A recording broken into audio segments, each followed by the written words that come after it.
Welcome to English, Please, the podcast where we explore captivating topics in under 10 minutes in clear, intermediate English. I'm your host, Christopher. I live and work in New York City, and I'm a language enthusiast who has always been interested in the best ways to learn a new language. During the last episode, I talked about summer here in New York City, and one of the activities people enjoy is visiting parks.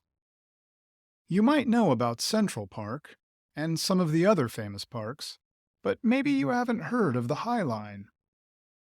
And even if you have heard of it, the High Line is an incredible part of the city, and I'm going to tell you a little bit about the park, its history, and some of the effects the park has had on nearby neighborhoods.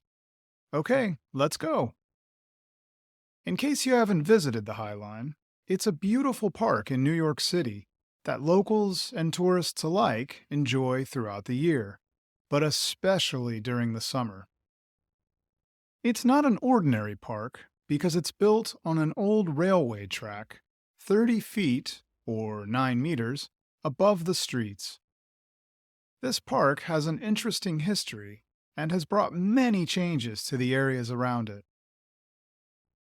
The High Line was once a railway track that was used to transport goods to and from Manhattan's industrial districts.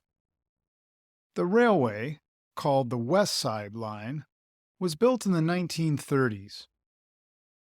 Before the railway was built, trains ran on the streets, crossing several intersections where people walked, and as a result, there were many accidents and many deaths. In fact, 10th Avenue, where this original train was located, had the nickname Death Avenue. The elevated tracks were a solution to make the area safer and more efficient for transporting goods. However, by the 1980s, the use of railway declined because trucks became the preferred method for transporting goods.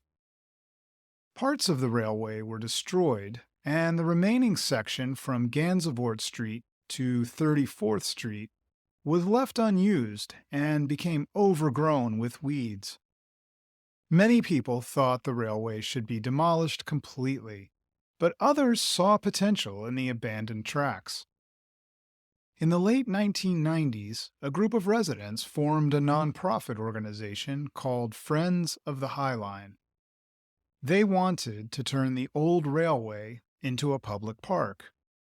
And after many years of planning and fundraising, their dream became a reality.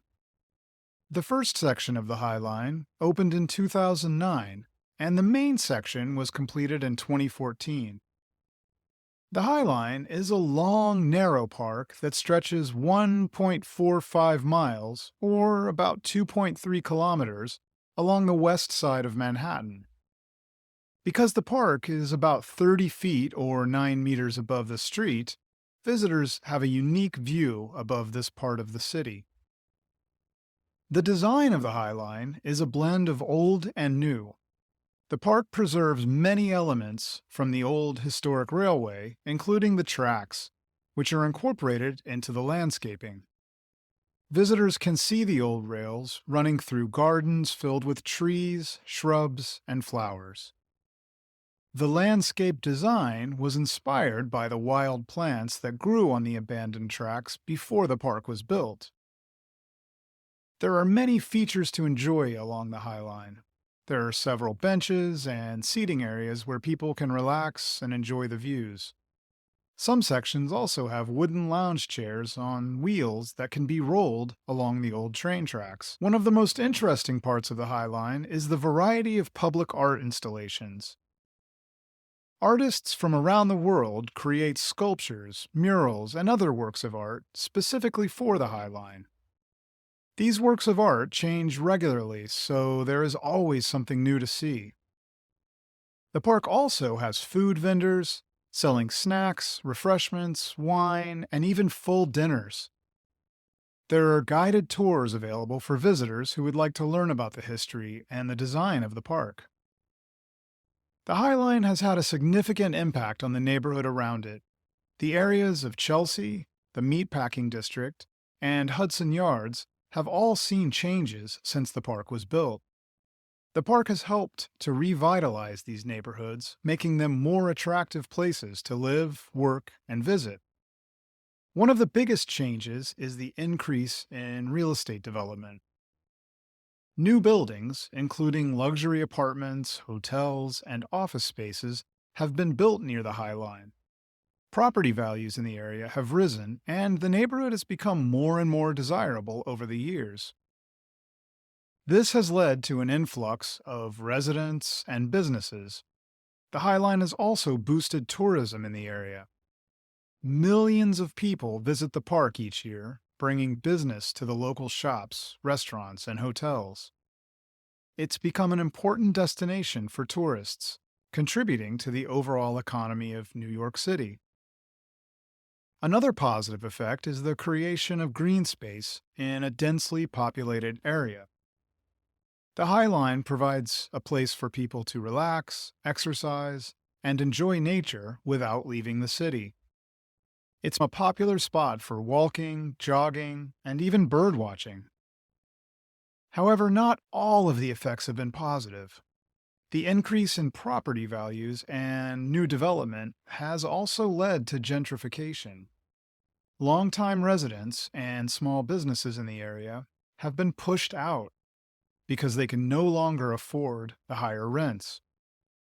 This has caused some controversy and debate about the impact of the High Line on the local area.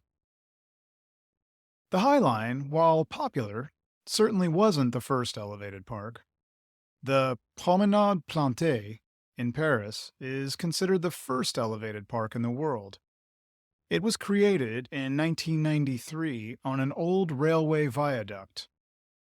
This park stretches for 2.9 miles, or almost 5 kilometers, and it includes gardens, trees, and walking paths.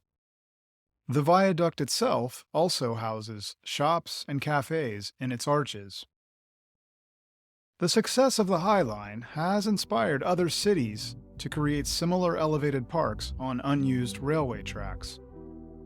It represents a fantastic example of how innovative thinking can turn an abandoned or neglected space into a beloved landmark.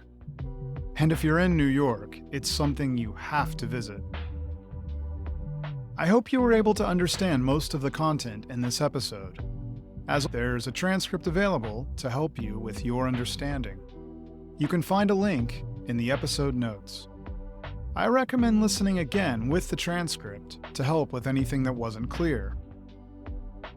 Again, I'm Christopher, and I want to invite you to join me in future episodes of English Please to hear about a variety of topics, all focused on helping you with your English. Subscribe now wherever you listen to podcasts, and let's embark on an adventure together in clear, understandable English. Sincere thanks, as always, for listening. See you soon!